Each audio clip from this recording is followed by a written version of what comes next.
Okay, sorry. So here we go. This is problem number 11 from chapter 9 of the Holiday and Resident textbook. We are trying to find the center of mass of this system that is made up of an olive and a Brazil nut.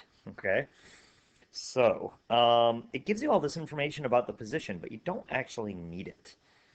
I mean, I guess if you want, you can draw it out. I didn't really do that, but so here's the deal. Let's do this. Let's start with the olive for a minute. Okay, so here's what we know about the olive. Olive. All right, I know that the olive has a mass of 0.50 kilograms.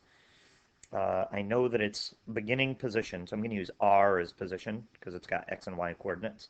So it's at the origin.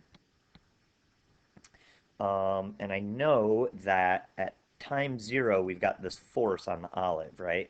So let's see. The net force on the olive is going to be this number, 2I plus 3J newtons, right? Okay. Now, at the same moment, we've got this. We've got our Brazil nut. Brazil nut. So our Brazil nut has got a mass of 1.5 kilograms. It's got an initial position, R naught, of, I wish I'd go over here, an initial position of 1 meter, comma 2 meters. And it's got this force, so the net force on our Brazil nut is this, negative 3I minus 2J newtons. Okay?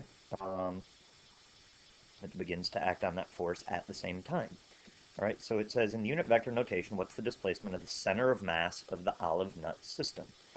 So here's all we're going to do. Check it out. We've got this system.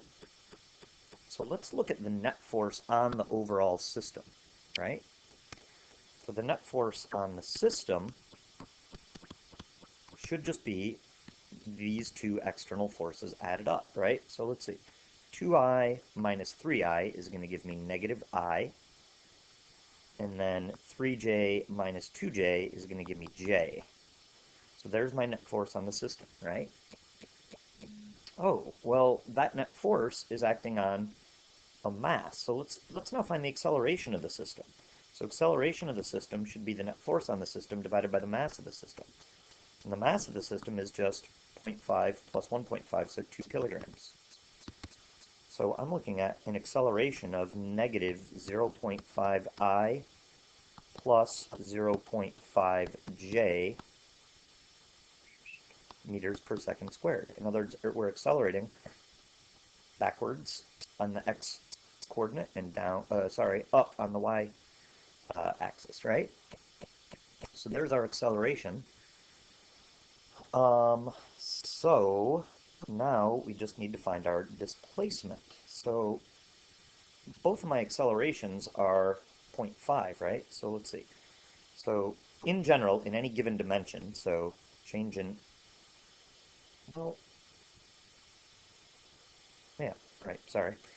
So change in x is 1/2 at squared, right? So in both dimensions, my acceleration is my displacement is 1/2. Acceleration is 0.5 meters a second squared, either positive or negative, times 4 seconds. Don't forget to square it. So solve this and you get 4 meters. So that means that my overall displacement is going to be, well, let's see, my acceleration in the x direction was negative. So I'm going to go negative 4 meters in the x direction. So I. And then this acceleration was positive, so plus 4 meters in the j direction. I don't know why I put it there. So there's your answer. Okay? Now, if you wanted to find the final position of the system, then you'd have to find the initial center of mass of the system, which you could just use, using our weighted average method that we've been using, and then just add on your two position changes in position. Okay, there we go.